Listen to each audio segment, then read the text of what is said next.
mabilis ang takbo ng buhay para sa ating mga kababayang Marikenyo.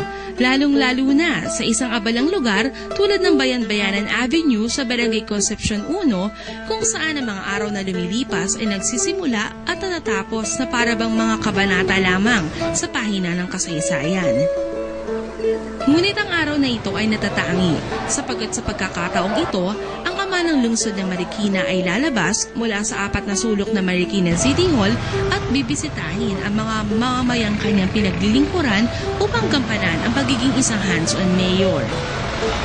Si Mayor Del de Guzman, mas kilala sa tawag na Mayor Del, ay bumibisita sa mga pangunahing kalsada, sidewalk, palengke, tindahan at mga residential at commercial na lugar upang personal na matunghayan ang mga iba't ibang kaganapan.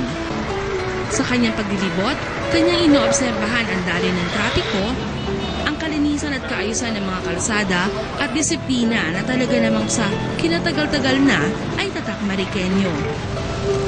Kanya rin buong pusong pinaunlakan ang mga naganais bumati, maglahad ng personal na kwento o di kaya humingi ng tulong.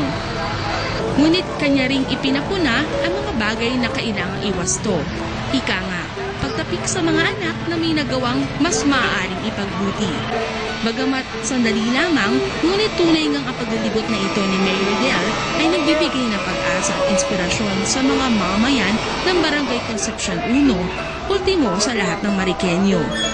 Sino nga ba nakakaalam na baka sa mga sumusunod na araw, sa inyong lugar siya naman ay mapadaan at makipagkumustahan?